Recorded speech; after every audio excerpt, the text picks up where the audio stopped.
Assalamualaikum warahmatullahi wabarakatuh. Perkenalkan, nama saya Syafa Zohairan. Saya dari kelas H. Saya akan menyampaikan argumentasi tentang perubahan atau amandemen UUD 1945. Nah, yang pertama yang kita harus ketahui adalah perubahan atau amandemen UUD 1945 itu ada hal yang diperbolehkan dalam sistem ketatanegaraan Indonesia. Namun, harus dilakukan melalui proses dan syarat tertentu yang sudah diatur dalam UUD itu sendiri. Nah, tepatnya di pasal 37.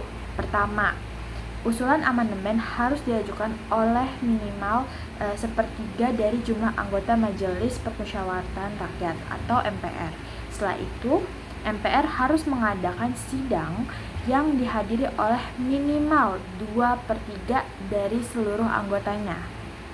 Nah, agar perubahan bisa disahkan, usulan tersebut harus disetujui oleh setidaknya setengah lebih satu atau setengah 50% dari satu anggota gitu, dari seluruh anggota maksudnya yang hadir. Nah, namun perlu dicatat bahwa ada satu hal yang tidak bisa diubah, yaitu bentuk negara. Nah, bentuk kesatuan Republik Indonesia itu adalah bentuk negara yang konkret.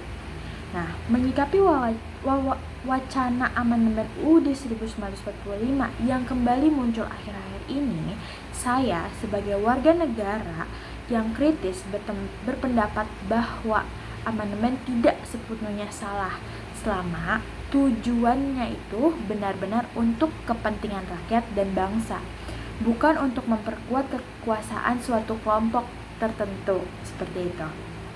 Nah, kita juga harus berhati-hati nih, karena amandemen bisa membawa dampak besar terhadap sistem demokrasi yang sudah kita bangun pasca reformasi ya sebelum-sebelumnya itu gitu. Terus ada kekhawatiran bahwa perubahan UUD bisa membuka peluang kembali kekuasaan MPR sebagai lembaga tertinggi negara, atau bahkan memperpanjang masa jabatan presiden gitu, yang bisa mengarah pada praktik otoriter. Oleh karena itu, jika memang amandemen perlu dilakukan, maka harus melalui proses yang transparan, terus terbuka, dan melibatkan partisipasi masyarakat secara luas.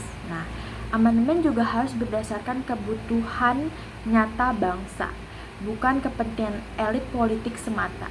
Kita sebagai rakyat harus terus mengawasi dan terus bersuara agar demokrasi tetap berjalan sesuai dengan amanat UUD 1945. Pasal 1 ayat 2, bahwa kedaulatan berada di tangan rakyat dan dilaksanakan menurut Undang-Undang 1945. Gitu. Jadi itu adalah pendapat saya tentang perubahan amandemen. Sekian, terima kasih. Wassalamualaikum warahmatullahi wabarakatuh.